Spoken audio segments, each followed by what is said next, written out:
UP triple S CIPET का exam देने वाले हर शेर, हर शेरनी, हर भाई, हर बहन से स्वागत है आज की इस वीडियो में। ठीक है, क्योंकि आज इस वीडियो में कवर करेंगे हम सामान्य ज्ञान यानी कि सामान्य अध्ययन के 50 से 55 क्वेश्चन यानी कि 60-65 क्वेश्चन कवर करेंगे। बस जल्दी से इस वीडियो पर बने रहना क्योंकि वीडियो बहुत छोटी होगी। ठीक है, मात्र 15 से 20 मिनट की वीडियो होगी। इसमें आपको भाई वो क्वेश्चन कराएंगे जो हर साल आपके यूपी ट्रिपल एस सीपेट में पूछे गए हैं। ठीक है, ऐसा कोई क्वेश्चन नहीं होगा जो ना पूछा गया हो। तो बाकी चलिए, इसमें हिंदी कवर करेंगे और हर एक सब्जेक्ट, क्योंकि सामान्य अध्ययन के क्वेश्चन लेकर आए हैं, हर एक सब्जेक्ट होगा, करंट अफेयर से लेकर हर एक चीज़। ठीक है, तो वीडियो पर बने रहना चाहते हैं। तो पहला क्वेश्चन कह रहा है, देखिएगा एक बार। कह रहा है कि लक्षद्वीप की राजधानी जो है निम्नलिखित में से कौन सी है। जब कभी पूछे साथियों कि लक्षद्वीप की राजधानी निम्नलिखित में से कौन सी है, तो आप कहेंगे कि कवरत्ती। जो कवरत्ती है ये भाई लक्षद्वीप की राजधानी है। ऑप्शन इसका क्लियर आंसर हो जाएगा। ठीक है साथियों, चलिए बात कर लें साथियों क्वेश्चन नंबर 2 की बात कर लें। कह रहा है, देखिएगा एक बार, ये देखिए क्या हो गया, 56 हो गया। 57 नंबर प्रश्न की बात कर लें। कह रहा है, देखिएगा, ग्रीष्म काल में उत्तरी मैदान में बहने वाली पवन कहलाती है। जब कभी ग्रीष्म काल में जो है उत्तरी मैदानों में बहने वाली पवन क्या कहलाती है, तो आप साथियों क्या कहेंगे? आप कहेंगे भाई वो जो पवन होती है जो ग्रीष्म काल में उत्तरी मैदानों में बहती है उसको कहते हैं लू।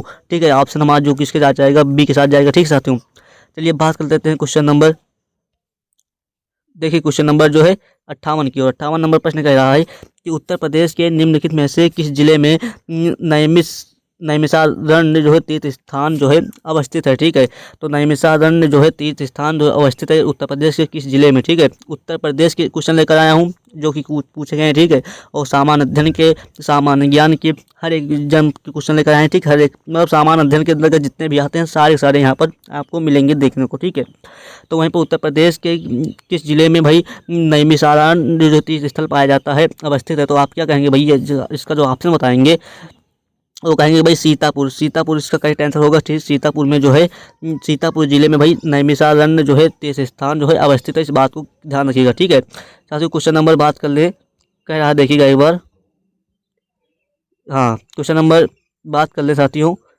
59 की ओर। 59 नंबर प्रश्न कह रहा है कि देखिएगा, कौन सा सबसे ऊंचा भारतीय शिखर है। सब कभी बात के साथियों, कौन सा सबसे ऊंचा भारतीय शिखर है, तो आप कहेंगे भाई कंचनजंगा जो है वो सबसे ऊंचा जो है भारतीय शिखर है, यानी कि ऑप्शन ए इसका क्लियर हो जाएगा। ठीक है, क्वेश्चन सारे पूछे गए। देखिए पेट जो है पेट में 2022 में पूछा गया क्वेश्चन। ठीक है, तो सभी क्वेश्चन बार बार पूछे गए हैं, तो इस बात को आप लोग ध्यान रखिएगा। बाकी क्वेश्चन नंबर बात करें साथियों इसकी। ठीक है, 60 नंबर प्रश्न कह रहा है कि निम्नलिखित में से जो है किस शहर को राजस्थान का सफ़ेद शहर कहा जाता है।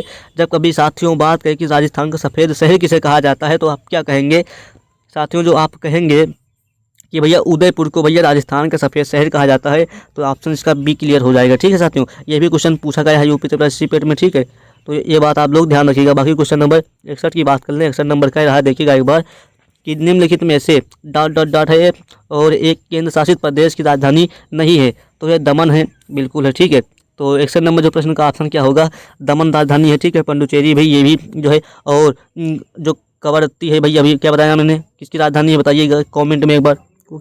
अंडमान निकोबार की जो है किसकी, लक्षद्वीप की। हाँ, लक्षद्वीप की राजधानी जो है कवरत्ती है। लेकिन भाई आइजोल जो है, ये आइजोल किसकी राजधानी है भाई? एक केंद्र शासित प्रदेश की नहीं है। ये आइजोल जो है किसकी राजधानी है, कमेंट में एक बार फेंक के मारिएगा। ठीक है, इसका आंसर जिससे पता चले मुझको आपको कितना आता है, तो आइजोल किस राज्य की राजधानी है उत्तर प्रदेश की, तो एक बार कमेंट में करके फेंक के मारिए। और बाकी ये साइज जो 3 राजधानियाँ हैं ये केंद्र शासित प्रदेश की राजधानी है, लेकिन जो हमारी आइजोल है ये भाई केंद्र शासित प्रदेश की राजधानी नहीं है। ठीक है, ऑप्शन हमारा 20 का क्लियर हो जाएगा। ठीक है साथियों, क्वेश्चन नंबर बात कर लें 62 की ओर। 62 नंबर प्रश्न कह रहा है, एक बार देखिएगा साथियों, निम्नलिखित में से किस नदी को बिहार का शोक कहा जाता है। जब साथियों किस नदी को यहाँ पर पूछा कि बिहार का शोक कहा जाता है, तो आप क्या कहेंगे? आप साथियों कहेंगे भैया कोसी नदी जो हमारी है उसको बिहार का शोक कहा जाता है। ऑप्शन 20 का क्लियर हो जाएगा। ठीक है साथियों, क्वेश्चन नंबर 63 की बात कर लें। 63 नंबर प्रश्न कह रहा है, सारे के सारे क्वेश्चन देख लीजिए, प्रीवियस पूछे गए क्वेश्चन लेकर आया हूँ, एक भी ऐसा क्वेश्चन नहीं है जो ना पूछा गया हो। ठीक है, तो ईमानदारी से भाई सिलेक्शन लेना है तो ईमानदारी से बने रहना, क्योंकि ये वीडियो आपके लिए बहुत ज़्यादा ही महत्वपूर्ण है, क्योंकि आपके एग्जाम के मात्र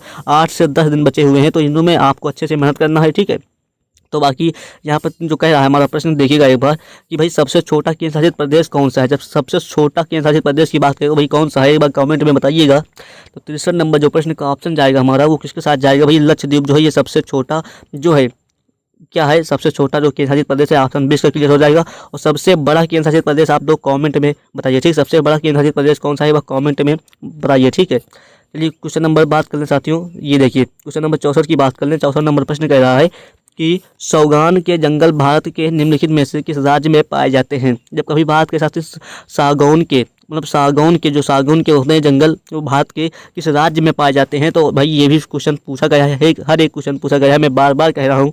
तो भाई आप लोग इस वीडियो को धैर्य से देखिएगा, क्योंकि क्वेश्चन आपके बहुत ज़्यादा इंपॉर्टेंट है। तो आप कहेंगे मैं मध्य प्रदेश, इसका लेवल समझ सकते हैं कि क्वेश्चन किस तरह पूछा जाता है। तो भाई जो मध्य प्रदेश में भाई सागौन के जो है जंगल पाए जाते हैं भारत के मध्य प्रदेश राज्य में, ठीक है। यानी कि ऑप्शन हमारा जो जाएगा उसी के साथ जाएगा, ठीक है साथियों। चलिए क्वेश्चन नंबर बात करें 65 की ओर। 65 नंबर प्रश्न कह रहा है, एक बार देखिएगा ये भी कि भाई विश्व में कितने प्रमुख काल क्षेत्रों यानी कि टाइम जोन में विभाजित किया गया है। विश्व को कितने प्रमुख काल में, विश्व को कितने टाइम जोन में विभाजित किया गया है, तो आप कितने कहेंगे भाई। आप जो कहेंगे भाई कि 24 जोन में। ये भी देखिए 16/10/2022 को शिफ्ट 1 में पूछा गया ये प्रश्न, ठीक है। तो समझिएगा कि भाई विश्व को कितने प्रमुख काल यानी कि टाइम जोन में विभाजित किया गया, तो 24 जो है जोन में विभाजित किया गया, इस बात को ध्यान रखिएगा। बाकी क्वेश्चन नंबर 66 की बात करने कह रहा है, देखिएगा एक बार, ये देखिए दिख रहा है ना, ठीक, ओके। तो कह रहा है कि उस जंगल का नाम बताइए जिसे पृथ्वी ग्रह के फेफड़े के रूप में जाना जाता है। पृथ्वी ग्रह के फेफड़े के रूप में किसे जाना जाता है, तो आप क्या कहेंगे भाई। आप कहेंगे भाई अमेजन वर्षा वन। भाई ये जंगल जो सबसे बड़ा जंगल है, ठीक है। और ये कहाँ है, ये कमेंट में फेंक के मारिए, ठीक है। और अमेजन जो जंगल है ये पृथ्वी ग्रह के फेफड़े के रूप में जाना जाता है। पृथ्वी का फेफड़ा किसे कहा जाता है, तो भाई अमेजन जंगल को भाई जो है फेफड़ा कहा जाता है पृथ्वी का, ठीक है, पृथ्वी ग्रह का, ठीक है। बाकी ये भी क्वेश्चन पूछा गया है, ठीक है। कितने इजी क्वेश्चन आते हैं आप समझ सकते हैं, ज़्यादा टेंशन लेने की ज़रूरत नहीं है। लेकिन आपको सिर्फ सामान्य ज्ञान में ही देखने को क्वेश्चन मिलेंगे, बाकी आपको किसमें। तो भाई निम्नलिखित में से कौन सी इजराइल की राजधानी, जब कभी पूछे कि इजराइल की राजधानी कौन सी है, तो आप क्या कहेंगे भाई। इजराइल की राजधानी पूछा है तो आप कहेंगे साथियों, क्या कहेंगे आप कहेंगे भैया जेरूसलेम जो है ये इजराइल की राजधानी, ऑप्शन ए इसका क्लियर हो जाएगा, ठीक है साथियों। ठीक है, ये भी भाई शिफ्ट 1 में पूछा गया क्वेश्चन है। और 68 नंबर प्रश्न की बात करने कह रहा है कि निम्न में से किस गैस को ग्रीन हाउस गैस के रूप में नहीं जाना जाता है। तो भैया ग्रीन गैस हाउस जो है ग्रीन जो है हाउस गैस के रूप में किसे नहीं जाना जाता है, तो भाई शिफ्ट 2 में ये क्वेश्चन पूछा आया है, ठीक है, 2022 में। तो आप क्या कहेंगे भाई 68 नंबर जो प्रश्न का ऑप्शन जाएगा भैया आर्गन को भैया ग्रीन हाउस गैस के रूप में नहीं जाना जाता। बाकी कार्बन डाइऑक्साइड, नाइट्रस ऑक्साइड और मेथेन को एक ग्रीन हाउस गैस के रूप में जाना जाता है, ठीक है। इस बात को ध्यान रखिएगा। बाकी क्वेश्चन नंबर 69 की बात करें, कह रहा है देखिएगा यहाँ पर कह रहा है कि भैया हरित लेखांकन यानी कि ग्रीन अकाउंटिंग का अर्थ है के आकलन को ध्यान में रखते हुए देश की राष्ट्रीय आय का मापन। तो भाई क्या है इसमें 69 नंबर जो प्रश्न का ऑप्शन जाएगा भैया वो डी, प्रदूषण एवं पर्यावरण हानि जो है हरित लेखांकन यानी कि ग्रीन अकाउंटिंग का अर्थ है प्रदूषण एवं पर्यावरण हानि के आकलन को ध्यान में रखते हुए देश की राष्ट्रीय आय का मापन, ठीक है। ऑप्शन हमारा जो जाएगा वो डी के साथ जाएगा साथियों। इसको अच्छे से देख लीजिएगा, ठीक है। क्वेश्चन ये आप एग्जाम में डायरेक्ट देखने को मिल सकते हैं, क्योंकि भाई प्रीवियस क्वेश्चन है तो आपके एग्जाम में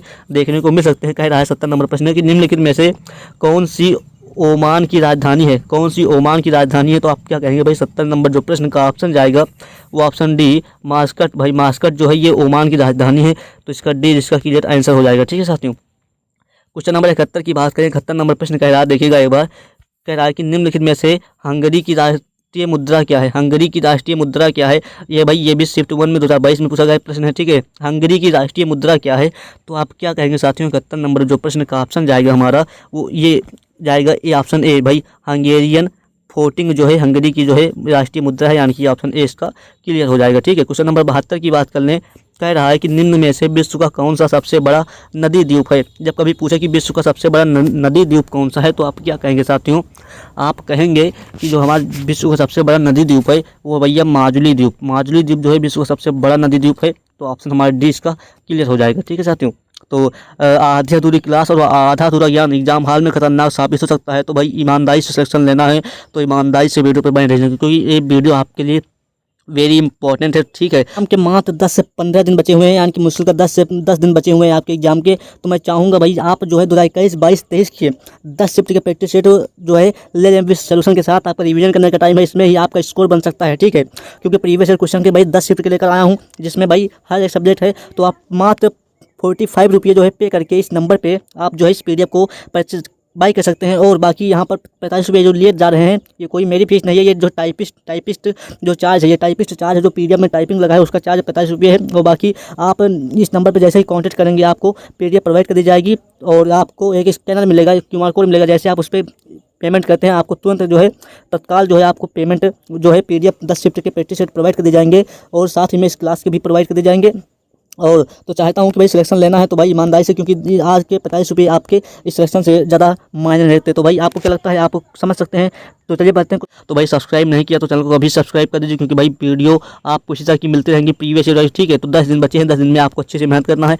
तो बाकी आपको 73 नंबर प्रश्न की बात बता दें तो ग्लोबल वार्मिंग का अपेक्षित परिणाम है, ग्लोबल जो वार्मिंग का अपेक्षित जो है परिणाम है वो क्या है, तो आप बताइए। इसका 73 नंबर जो प्रश्न का ऑप्शन जाएगा भैया वो समुद्र के स्तर में वृद्धि है, तटीय रेखा में परिवर्तन भी है और फसल पैटर्न में भी परिवर्तन। यानी कि ऑप्शन हमारे जो तीनों सही होंगे, यानी कि ऑप्शन ये सभी जो इसका करेक्ट आंसर हो जाएगा। ठीक है, आपको इस बात को ध्यान रखना, ऑप्शन है क्लियर हो जाएगा। ठीक है, बाकी क्वेश्चन नंबर 74 की बात कर लें। कह रहा देखिएगा एक बार 74 नंबर प्रश्न कि भैया निम्नलिखित में से पोलैंड का राष्ट्रीय मुद्रा क्या है। एक पोलैंड का जो है राष्ट्रीय मुद्रा क्या है, तो भाई ये भी क्वेश्चन पूछा हुआ है। ठीक है, तो आपको हर एक देश की राजधानी और मुद्रा और भाषा आपको पता होना चाहिए। ठीक है, जिससे आपको एग्जाम हॉल में एक प्रश्न देखने को मिलेगा, इससे आपको ध्यान रखना है। ठीक है, तो 74 नंबर जो प्रश्न का ऑप्शन जाएगा ऑप्शन बी भाई जलाटी। जलाटी जो है एक पोलैंड की राष्ट्रीय मुद्रा है, इस बात को ध्यान रखना। ठीक है, चलिए बात कर लेते हैं साथियों क्वेश्चन नंबर 75 की। 75 नंबर कह रहा है देखिएगा एक बार, 75 नंबर प्रश्न कह रहा है ये देखिए। ठीक है, तो निम्न में से कौन पृथ्वी का सबसे बड़ा अंतःस्थलीय जल निकाय है। पृथ्वी का सबसे बड़ा अंतःस्थलीय जल निकाय कौन सा है भाई, ये भी जो पेट में पूछा गया क्वेश्चन है। ठीक है, तो अंतः जो है स्थलीय जल निकाय कौन सा है पृथ्वी का सबसे बड़ा। ठीक है, ये प्रश्न पूछा है तो आप कहेंगे भैया कैस्पियन सागर जो है ये पृथ्वी का सबसे बड़ा अंतःस्थलीय जल निकाय है। ठीक है, ऑप्शन सी इसका क्लियर हो जाएगा। ठीक है साथियों, तो आधी अधूरी ज्ञान और आधा अधूरा क्लास जो है एग्जाम हॉल में खतरनाक साबित हो सकता है। तो अभी साथी से कहना है कि ईमानदारी से जुड़े हैं तो ईमानदारी से जुड़े रहना, क्योंकि वीडियो आपके लिए बहुत ज़्यादा खास है। ठीक है, तो सलाल पन बिजली परियोजना किस नदी पर स्थित है। जब कभी पूछे कि भाई सलाल पन बिजली योजना जो है परियोजना किस नदी पर स्थित है, तो आप क्या कहेंगे भाई 76 नंबर जो प्रश्न का ऑप्शन जाएगा हमारा वो चिनाब नदी पर स्थित है, यानी कि ऑप्शन सी इसका क्लियर हो जाएगा। ठीक है साथियों, तो क्वेश्चन नंबर 77 की बात करने कह रहा है कि राजस्थान में खेतड़ी परियोजना किसके उत्पादन के लिए प्रसिद्ध है। जब कभी साथियों पूछे कि भाई कि राजस्थान में खेतड़ी परियोजना किसके उत्पादन के लिए प्रसिद्ध है, तो आप क्या कहेंगे। आप साथियों सिंपल सी बात आप कहेंगे भाई तांबा। जो राजस्थान खेतड़ी परियोजना है वो रही तांबा उत्पादन के लिए प्रसिद्ध है, यानी कि ऑप्शन जो इसका बी होगा हमारा वो बिल्कुल क्लियर हो जाएगा, बी इसका सही आंसर हो जाएगा। ठीक है साथियों, तो राजस्थान में रही खेतड़ी परियोजना जो है तांबा उत्पादन के लिए प्रसिद्ध है। ये प्रश्न पूछा गया है, आप इसको दिमाग में सेट कर लीजिए। ठीक है, वहीं पर सबसे अच्छा प्रश्न जो मैंने आपको अगली वीडियो में पूछा था आपसे, आप लोगों ने बताया नहीं, लेकिन यहाँ पर आप बता दीजिए कि भाई काजीरंगा राष्ट्रीय उद्यान, ये भाई जो हमारा काजीरंगा नेशनल पार्क है ये कहाँ स्थित है, किस राज्य में स्थित है। तो आप कमेंट में बताइएगा एक बार जल्दी से, हम गेस कीजिए, एक बार गेस कीजिए भाई, गेस कीजिए जल्दी से। तो आप कहेंगे साथियों कि भाई जो काजीरंगा राष्ट्रीय उद्यान है वो असम राज्य में स्थित है। और काजीरंगा राष्ट्रीय उद्यान भैया एक सींग वाले गेंडे के लिए प्रसिद्ध है, इस बात को ध्यान रखना। काजीरंगा राष्ट्रीय उद्यान एक सींग वाले गेंडे के लिए प्रसिद्ध है, ये भी प्रश्न पूछा गया है। ठीक है, पूछा गया प्रश्न, हर एक प्रश्न पूछा गया है जो मैं पूछता हूँ ना, बताता हूँ इस चैनल पे सारे क्वेश्चन पूछे हुए हैं। तो भाई आप जल्दी से जुड़ जाइए और सब्सक्राइब कर दीजिए, वीडियो को लाइक कर दीजिए। ठीक है, तो 79 नंबर प्रश्न की बात करें भाई निम्नलिखित में से कौन सी हिमालयी नदी तंत्र की नदियां हैं। ठीक है, जब कभी पूछे कि भाई कौन सी हिमालयी नदी तंत्र की नदियां हैं, तो आप क्या कहेंगे भाई 79 नंबर जो प्रश्न का ऑप्शन जाएगा वो किसके साथ जाएगा। एक कावेरी है, गंगा, ब्रह्मपुत्र, गोदावरी। तो भैया हिमालयी नदी तंत्र की नदियां हैं, तो ऑप्शन किसके साथ जाएगा बताइए। जो 79 नंबर जो प्रश्न का ऑप्शन जाएगा कौन कौन से होंगे बताइए भैया। ऑप्शन गंगा और गोदावरी, गंगा और गोदावरी जो है दोनों नदियां जो है हिमालयी नदी तंत्र हैं, तो यहाँ की ऑप्शन डी इसका करेक्ट आंसर हो जाएगा। बाकी कावेरी नहीं है, ना ही ब्रह्मपुत्र है। ठीक है, तो ये जो दो नदियां हैं भाई ये हिमालयी नदी तंत्र की नदियां हैं, तो इस बात को ध्यान रखिए, ऑप्शन डी इसका करेक्ट आंसर हो जाएगा। ठीक है साथियों, क्वेश्चन नंबर 80 की बात करने कह रहा है कि नागार्जुन सागर बांध किस नदी पर बना है। जब कभी पूछे साथियों नागार्जुन सागर बांध किस नदी पर बना है, तो आप क्या कहेंगे। आप शायद कहेंगे भाई कि कृष्णा नदी पर, भाई जो कृष्णा नदी है उस पर भाई नागार्जुन सागर बांध स्थित है। ठीक है, बना है, तो ऑप्शन बी इसका क्लियर हो जाएगा। ठीक है, ये भी प्रश्न पूछा गया है शिफ्ट 2 में 2021 में प्रश्न पूछा गया है। ठीक है, ये तो सारे के सारे प्रश्न आने के चांसेस आपके बढ़ रहे हैं, क्योंकि प्रश्न पूछे जाते हैं। ठीक है, तो माउंट एवरेस्ट पर प्रथम बार चढ़ाई किस वर्ष की गई? ठीक है, माउंट एवरेस्ट पर प्रथम बार चढ़ाई किस वर्ष की गई? तो आप क्या कहेंगे साथियों? तो 81 नंबर प्रश्न का ऑप्शन जाएगा, उससे जाएगा ऑप्शन कहेंगे भाई 1953। माउंट एवरेस्ट पर भाई जो प्रथम बार चढ़ाई की गई वही 1953 में की गई, यानी कि यूपी तल पर सीपेट में 2021 में सिर्फ 2 में पूछा गया ये प्रश्न। ठीक है, तो ऑप्शन 20 का क्लियर हो जाएगा। ठीक है साथियों, चलिए बात करते हैं क्वेश्चन नंबर 81 की। 81 नंबर कह रहा है, एक बात देखिएगा कि भाई माउंट एवरेस्ट पर प्रथम बार चढ़ाई किस वर्ष की गई? तो मैंने क्या बताया 1953 में माउंट एवरेस्ट पर प्रथम बार चढ़ाई की गई। ठीक है साथियों, चलिए क्वेश्चन नंबर बात कर लें साथियों, ये वाला 82 नंबर प्रश्न कह रहा है, एक बात देखिएगा कि भरतपुर में स्थित पक्षी अभ्यारण्य यानी कि राष्ट्रीय उद्यान, जब कभी पूछे कि भरतपुर में स्थित पक्षी अभ्यारण्य यानी कि राष्ट्रीय उद्यान कहाँ का नाम क्या है? ठीक है, एक भरतपुर में जो है पक्षी अभ्यारण्य यानी कि राष्ट्रीय उद्यान है जिसका नाम आपको बताना है। ठीक है, तो जो ये भी पूछा गया प्रश्न है। ठीक है, तो भरतपुर में स्थित कौन सा एक राष्ट्रीय उद्यान है, तो आप बताइएगा। तो 82 नंबर जो प्रश्न का ऑप्शन जाएगा साथियों वो जाएगा केवलादेव घाना राष्ट्रीय उद्यान। ठीक है, केवलादेव जो है जो घाना राष्ट्रीय उद्यान है भैया वो भरतपुर में स्थित है, इस बात को आप लोग ध्यान रखिएगा। ठीक है, ऑप्शन जो हमारा जाएगा वो सी के साथ इसका क्लियर आंसर हो जाएगा। ठीक है साथियों, चलिए क्वेश्चन नंबर साथियों बात करते 83 नंबर प्रश्न की। कह रहा है कि भिलाई इस्पात संयंत्र, भिलाई इस्पात जो संयंत्र है हमारा वो लौह अयस्क का स्रोत है। तो भाई भिलाई इस्पात संयंत्र के लौह अयस्क का स्रोत है कौन सा है भाई? तो बताइएगा आप कमेंट में जल्दी से। तो भाई 83 का जो ऑप्शन जाएगा दल्ली राजहरा, दल्ली जो है राजहरा भाई भिलाई इस्पात ये संयंत्र का लौह अयस्क स्रोत है, दल्ली राजहरा पूछा गया प्रश्न है। ठीक है, ये भी सारे क्वेश्चन पूछा गए हैं। बाकी आपको क्या लगता है, आप कुछ समझ सकते हैं। ठीक है, और बाकी आपको यदि पीडीएफ लेनी है तो पीडीएफ की जाइए भाई, नंबर नीचे दिख रहा है आपको या अभी आगे दिखेगा आपको नंबर, तो भाई उस पर आप कांटेक्ट कर लेना एक बार। ठीक है, क्योंकि आपके पास मात्र 8 से 10 दिन का टाइम बचा हुआ है, इसमें से आपको अच्छी मेहनत करना है, क्योंकि जी तोड़ दिल तोड़ मेहनत करना है, क्योंकि इसमें आपका स्कोर बन रहा है 75+। ठीक है, 75+ स्कोर चाहना है आपको तो भैया पीडीएफ ले लीजिए कि इसी तरह के क्वेश्चन देंगे हम उसमें आपको, वो भी सॉल्यूशन के साथ देंगे, तो आपको भाई क्या लगता है आप समझ सकते हैं। बाकी मेरी क्या ही मर्जी। ठीक है, तो भाई कह रहा है कि भाई मरुस्थलीय मिट्टी, 84 नंबर प्रश्न का मरुस्थलीय मिट्टी के बारे में निम्नलिखित में से कौन सा कथन गलत है? जब कभी साथियों पूछे कि मरुस्थलीय मिट्टी के बारे में कौन सा कथन जो है वो गलत है, तो आप क्या कहेंगे साथियों? जो 84 नंबर प्रश्न का ऑप्शन जाएगा हमारा वो भैया यह नमी की मात्रा को बरकरार रखती है। तो वही मरुस्थलीय मिट्टी के बारे में निम्नलिखित में से कथन गलत है। बाकी यह मूल रूप में रेताली मिट्टी होती है, बिल्कुल सही है। ठीक है, और यह रंग में हल्की होती है, बिल्कुल सही है। इनमें नमक की मात्रा अधिक होती है, बिल्कुल सही, क्योंकि भाई डायरेक्ट प्रश्न आपसे पूछ सकता है। ठीक है, डायरेक्ट प्रश्न आपसे पूछ सकता है, तो इस प्रश्न को आप बाकी ध्यान रखिएगा। ठीक है, तो चलिए बात कर लेते हैं साथियों क्वेश्चन नंबर 85 हो, लेकिन 85 नंबर नहीं हो पाया। देखिए यहाँ पर अगली बात करें 1 नंबर क्वेश्चन की। ठीक, क्योंकि वहाँ पर डायरेक्ट 1 नंबर से क्वेश्चन नहीं कराने स्टार्ट किए, यहाँ देख लीजिए कि बिच्छू नेटर की पत्तियों के चुभने वाले बालों में निम्नलिखित में से कौन सा अम्ल मौजूद होता है? बिच्छू यानी कि नेटल की पत्तियों के चुभने वाले बालों में निम्नलिखित में से कौन सा जो है अम्ल मौजूद होता है, कौन सा एसिड मौजूद होता है? ये भी प्रश्न पूछा गया, जाहिर सी बात सिंपल से। ठीक है, तो आप क्या कहेंगे भैया? ऑप्शन आप जो कहेंगे भाई कि भैया मैथेनाइक अम्ल जो है, मैथेनाइक एसिड जो है भाई ये जो है बिच्छू की यानी कि नेटल की पत्तियों में चुभने वाले बालों के रूप में जो है अम्ल मौजूद होता है, कौन सा? मैथेनाइक अम्ल। ठीक है, चलिए बात कर लेते हैं साथियों क्वेश्चन नंबर 2 की ओर। 2 नंबर प्रश्न कह रहा है, बात देखिएगा साथियों कि कच्चे आमों में निम्नलिखित में से कौन सा अम्ल पाया जाता है? जब पूछा कि कच्चे आमों में से निम्नलिखित में से कौन सा अम्ल पाया जाता है, तो आप क्या कहेंगे? तो साथियों आप कहेंगे भैया टार्टरिक अम्ल जो है, टार्टरिक एसिड जो है ये कच्चे आमों में पाया जाता है, टार्टरिक एसिड। ठीक है, इस बात को ध्यान रखिएगा। बाकी क्वेश्चन नंबर 3 की बात कर लें।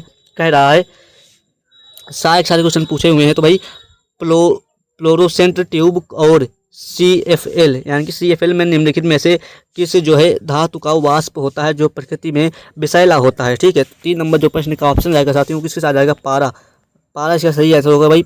3 नंबर को जो बी ऑप्शन होगा, क्योंकि फ्लोरोसेंट ट्यूब और CFL में निम्नलिखित में से किस धातु का वाष्प होता है जो प्रकृति में विषैला होता है? तो भाई पारा इसका आंसर हो जाएगा। ठीक है साथियों, तो क्वेश्चन नंबर साथियों बात करें क्वेश्चन नंबर 4 की ओर। कह रहा है देखिएगा एक बार कि भोजन के डिब्बों पर जिंक के स्थान पर निम्नलिखित में से किस धातु का लेप लगाया जाता है? भोजन के डिब्बों पर जो जिंक के स्थान पर है वो निम्नलिखित में से किस धातु का लेप लगाया जाता है? तो आप क्या कहेंगे भाई? 4 नंबर जो प्रश्न का ऑप्शन जाएगा हमारा वो भाई टिन का लेप लगाया जाता है, यानी कि ऑप्शन डी का करेक्ट आंसर हो जाएगा। ठीक है साथियों, क्वेश्चन नंबर 5 की बात कर लें। 5 नंबर प्रश्न कह रहा है, बात देखिएगा साथियों, कह रहा है कि मिल्क ऑफ मैग्नीशिया किस प्रकार का क्लोराइड है? ठीक है, कोलाइड है। ठीक है, मिल्क ऑफ मैग्नीशिया किस प्रकार का कोलाइड है?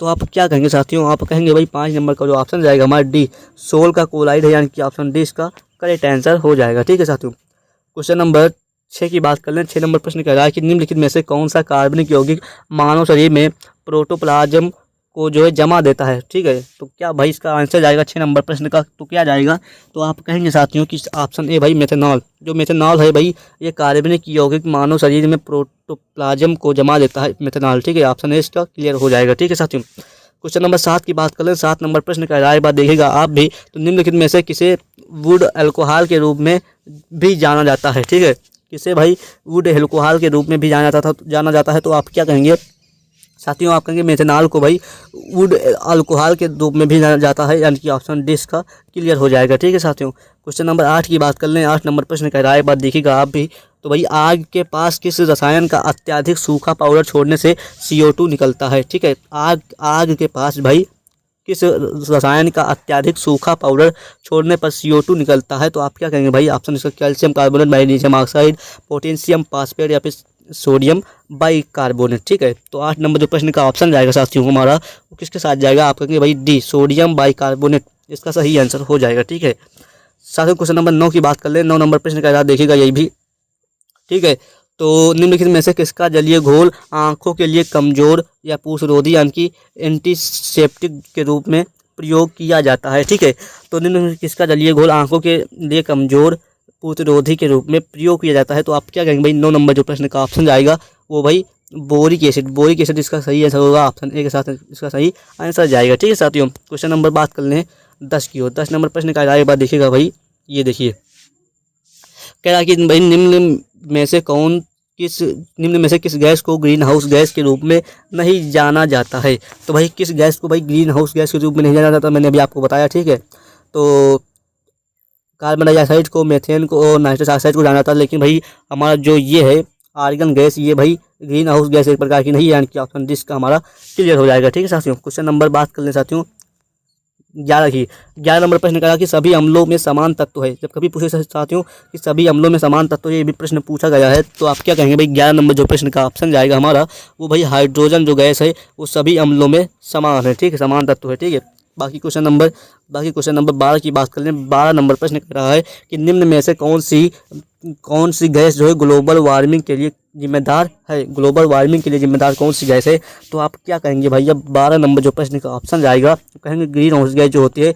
ग्रीन हाउस गैस कौन कौन सी होती है, मैंने भाई आपको बताया, मीथेन होती है, कार्बन डाइऑक्साइड होती है, CO2 यानी कि। ठीक है, तो भाई इसमें ग्लोबल वार्मिंग के लिए जिम्मेदार कौन सी गैस है, तो भाई ग्रीन हाउस गैस है, यानी कि ऑप्शन 20 का क्लियर हो जाएगा। ठीक है साथियों, क्वेश्चन नंबर 13 की बात करें। 13 नंबर प्रश्न कह रहा है, बात देखिएगा 13 नंबर प्रश्न कि निम्नलिखित में से कौन सा वनस्पति रेशा नहीं है। भाई कौन सा वनस्पति रेशा नहीं है, भाई ये भी प्रश्न पूछा गया है आपके एग्जाम में, तो 13 नंबर जो प्रश्न का ऑप्शन जाएगा साथियों वो ऑप्शन सी, नायलॉन जो है भाई ये वनस्पति रेशा का जो है भाग नहीं है, हिस्सा नहीं है, तो यानी कि नायलॉन इसका करेक्ट आंसर होगा सी के साथ। ठीक है, चलिए साथियों क्वेश्चन नंबर 14 की बात करें। 14 नंबर प्रश्न का है, बात देखिएगा आप लोग भी, तो पेनिसिलिन जिससे एंटीबायोटिक के रूप में प्रयोग किया जाता है, प्राप्त किया जाता है, तो भाई वो क्या है। ठीक है, जो पेनिसिलिन है जिसे एंटीबायोटिक के रूप में प्रयोग किया जाता है, प्राप्त किया जाता है, तो भाई वो क्या है। ठीक है, तो बताइएगा 14 नंबर जो प्रश्न का ऑप्शन जाएगा हमारा भैया कवक। कवक इसका सही आंसर होगा, 20 का करेक्ट आंसर हो जाएगा। ठीक है साथियों, चलिए क्वेश्चन नंबर ये भी प्रश्न पूछा गया है, सारे प्रश्न पूछे गए हैं,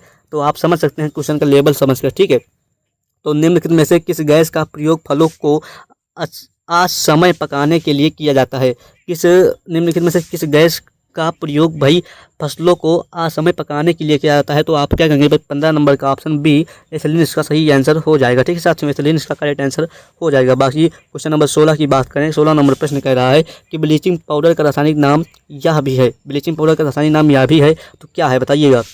इस ऑप्शन नीचे दिए हुए हैं आपके, देख सकते हैं, ये देखिए, तो ब्लीचिंग पाउडर का रासायनिक नाम यह भी है, कौन कौन सा नाम है बताइए एक बार। 16 नंबर जो प्रश्न का ऑप्शन जाएगा किसके साथ जाएगा, तो भैया कैल्शियम सल्फेट CaSO4 बिल्कुल गलत है भाई। सोडियम कार्बोनेट NaCO3 बिल्कुल गलत है भाई। ये जो है और भाई ये किसका है, तो सोडियम क्लोराइड भाई ये भी बिल्कुल गलत है भाई। तो भाई हमारा जो इसका आंसर जाएगा ये भाई, तो कैल्शियम ऑक्सीक्लोराइड भाई CaOCl2 भाई ब्लीचिंग पाउडर का सूत्र है। और बाकी ठीक है, क्वेश्चन नंबर बात करें 17 की, और 17 नंबर प्रश्न कह रहा है, देखिएगा एक बार कि भाई 18 कैरेट सोने में खरे सोने का प्रतिशत है। भाई 18 कैरेट सोने में जो है खरे सोने का प्रतिशत क्या है, तो आप बताइएगा कितना प्रतिशत खरा सोना है, ठीक है। तो खरा सोना कितना परसेंट होता है तो बताइएगा आप। 17 नंबर प्रश्न की ऑप्शन की बात करें तो आप कहेंगे भाई 75% जो है खरे सोने का प्रतिशत है, बाकी जो है जो आप समझ सकते हैं जो बाकी का बचा हुआ है भाई वो खरा नहीं, उसमें मिलावटी है, ठीक है। तो क्वेश्चन नंबर 18 कैरेट की बात कर चाहती हूँ यहाँ पर। चलिए बात करें क्वेश्चन नंबर 18 की ओर। 18 नंबर प्रश्न कह रहा है कि निम्न में से कौन सी एक हरित गृह गैस नहीं है। कौन सी गैस एक हरित गृह गैस नहीं है तो आप क्या कहेंगे भाई। ऑप्शन बी इसका सही आंसर होगा, नाइट्रोजन जो है ये एक हरित गैस नहीं है, इस बात को ध्यान रखना। बाकी बी इसका सही आंसर हो जाएगा। साथ ही क्वेश्चन नंबर 19 की बात कर लें। 19 नंबर प्रश्न कह रहा है कि निम्नलिखित में से कौन सा यौगिक जो है संगमरमर का एक प्रमुख घटक है। तो इसका भाई आप कमेंट में बताएंगे आंसर, बाकी ऑप्शन दिया नहीं तो मैं क्या ही कर सकते हैं। कह रहा है भाई कि निम्न में इनमें से किस राज्य में सबसे पहले देवनागरी लिपि का प्रयोग हुआ। तो आप कहेंगे भाई देवनागरी लिपि का प्रयोग कहाँ हुआ सबसे पहले, तो आप क्या कहेंगे भाई। 40 नंबर जो प्रश्न का ऑप्शन जाएगा हमारा वो भैया ऑप्शन में गुजरात। गुजरात में भैया सबसे पहले देवनागरी लिपि का प्रयोग हुआ, ठीक है। बाकी क्वेश्चन नंबर देवनागरी लिपि हिंदी जो किस लिपि में लिखी गई, देवनागरी लिपि में लिखी गई, ठीक है। तो पूछा यहाँ पर कि देवनागरी लिपि मूलतः क्या है, ठीक है। तो यहाँ पूछा देवनागरी लिपि मूलतः क्या है तो आप क्या कहेंगे भाई। 41 नंबर जो प्रश्न का ऑप्शन जाएगा, कहेंगे भाई अक्षरात्मक जो है एक देवनागरी लिपि जो है एक अक्षरात्मक जो है लिपि है, ठीक है। तो बाकी क्वेश्चन नंबर बात करें 42 की ओर। 42 नंबर प्रश्न कह रहा है, देखिएगा एक बार कि देवनागरी, यहाँ पर ये देखिए, देवनागरी लिपि में किए गए सुधारों में पंचमाक्षर के बदले अनुस्वार के प्रयोग का सुझाव इनमें से किसने दिया था। तो भैया 42 नंबर जो प्रश्न का ऑप्शन जाएगा किसके साथ जाएगा एक बार कमेंट में बताइएगा साथियों। तो इसका जो सही आंसर हमारा होगा वो क्या होगा बताइएगा एक बार। तो भैया सही आंसर जो हमारा होगा वो होगा ऑप्शन है सुंदर दास ने भैया देवनागरी लिपि में किए गए सुधारों को हमें पंचमाक्षर के बदले अनुस्वार के रूप में प्रयोग में सुझाव दिया था। तो साथ में क्वेश्चन नंबर 43 की बात कर लें। 43 नंबर प्रश्न कह रहा है, देखिएगा एक बार कि हिंदी भाषा कह रहा है कि हिंदी भाषा कौन सी लिपि में लिखते हैं। तो वही हिंदी भाषा देवनागरी लिपि में लिखते हैं, ठीक है। देवनागरी लिपि में हिंदी भाषा लिखते हैं, ठीक है। क्वेश्चन नंबर भारतीय संविधान कह रहा है कि भारतीय संविधान किस भाग में राज्य भाषा का प्रावधान है। भारतीय संविधान के किस भाग में राज्य भाषा का प्रावधान है। तो भाई आप ये क्वेश्चन एक प्रकार के जीएस का भी है, एक प्रकार का हिंदी का भी है, ठीक है। दोनों प्रश्न यहाँ पर बनेंगे, ठीक है। तो जीएस में या फिर दोनों सबसे इंपॉर्टेंट प्रश्न है। तो 46 नंबर जो प्रश्न का ऑप्शन जाएगा साथियों वही भाग 17। भाग 17 में भैया जो है राजभाषा का प्रावधान है भारतीय संविधान के, ठीक है। तो क्वेश्चन नंबर 27 की बात करें तो वही कह रहा है कि भारतीय संविधान के किस अनुच्छेद में उच्चतम न्यायालय और उच्च न्यायालयों की कार्यवाहियों में प्रयुक्त भाषा के संबंध में उल्लेख है। तो आप क्या कहेंगे भैया। आप कहेंगे साथियों कि भैया जो हमारा 348 है, अनुच्छेद 348 में उच्चतम न्यायालय और उच्च न्यायालयों की कार्यवाही में जो प्रयुक्त भाषा में संबंध में उल्लेख है। तो ऑप्शन जो हमारा डी के साथ इसका क्लियर आंसर होगा, ठीक है। साथियों क्वेश्चन नंबर बात करें कह रहा है 48 नंबर प्रश्न की बात करें। कह रहा है कि भारतीय संविधान की 8वीं अनुसूची में कितनी भाषाएं शामिल हैं। जब भैया भारतीय संविधान की 8वीं अनुसूची है उसमें भाषा कितनी शामिल है तो आप बताइएगा। तो आप क्या कहेंगे भैया 22 भाषाएं जो है शामिल हैं भारतीय 8वीं अनुसूची में, ठीक है। तो क्वेश्चन नंबर बात करें साथियों अगले की ओर। तो कह रहा है कि ये देखिए, ठीक है। 49 नंबर प्रश्न कह रहा है कि निम्न संविधान की 8वीं अनुसूची निम्न में से कितनी भाषाओं का उल्लेख है, ठीक है। तो भाई संविधान की 8वीं अनुसूची में निम्न में से कितनी भाषाओं का उल्लेख है। तो आप क्या कहें भाई 22 भाषाओं का उल्लेख है। ऑप्शन सी इसका क्लियर आंसर हो जाएगा। बाकी ये वीडियो आपको कैसी लगी आप कमेंट में बता सकते हैं। ये वीडियो बहुत ही इंपॉर्टेंट थी जितने में मैंने क्वेश्चन कराए। यदि आपको पीडीएफ चाहिए तो भाई आप कांटेक्ट कर लेना नीचे दिए हुए नंबर पे। एग्जाम के मात्र 10 से 15 दिन बचे हुए हैं, यानी कि मुश्किल का 10 से 10 दिन बचे हुए हैं आपके एग्जाम के। तो मैं चाहूँगा भाई आप जो है 2021, 22, 23 के 10 शिफ्ट के प्रैक्टिस सेट जो है ले लें विद सोल्यूशन के साथ। आपका रिवीजन करने का टाइम है, इसमें ही आपका स्कोर बन सकता है, ठीक है। क्योंकि प्रीवियस ईयर क्वेश्चन के भाई 10 शिफ्ट के लेकर आया हूँ जिसमें भाई हर एक सब्जेक्ट है। तो आप मात्र 45 रुपये जो है पे करके इस नंबर पे आप जो है इस पीडीएफ को परचेज बाई कर सकते हैं। और बाकी यहाँ पर 45 रुपये जो लिए जा रहे हैं ये कोई मेरी फीस नहीं है। ये जो टाइपिस्ट जो चार्ज है, ये टाइपिस्ट चार्ज है जो पीडीएफ में टाइपिंग लगा है उसका चार्ज 45 रुपये है। और बाकी आप इस नंबर पर जैसे ही कॉन्टेक्ट करेंगे आपको पीडीएफ प्रोवाइड कर दी जाएगी और आपको एक स्कैनर मिलेगा, क्यूआर कोड मिलेगा। जैसे आप उस पर पेमेंट करते हैं आपको तुरंत जो है तत्काल जो है आपको पेमेंट जो है पीडीएफ 10 शिफ्ट के प्रैक्टिस सेट प्रोवाइड कर दी जाएंगे और साथ ही में इस क्लास के भी प्रोवाइड कर दी जाएंगे। और तो चाहता हूँ कि भाई सिलेक्शन लेना है तो भाई ईमानदारी से, क्योंकि आज के 45 रुपये आपके इस सिलेक्शन से ज़्यादा मायने रहते। तो भाई आपको क्या लगता है आप समझ सकते हैं। तो चलिए बाकी आपको क्या लगता है आप कमेंट में बता सकते हैं और वीडियो को लाइक कर दीजिए, चैनल को सब्सक्राइब कर दीजिए जिससे कि आपको इसी तरह की वीडियो मिलती रहे। क्योंकि आपके एग्जाम के पास मात्र 8 से 10 दिन का टाइम बचा हुआ है, ठीक है। जल्दी से जाएँ और जल्दी से वो पीडीएफ खरीद लें, ठीक है। तो फिर मिलते हैं अगली वीडियो में, तब तक के लिए धन्यवाद।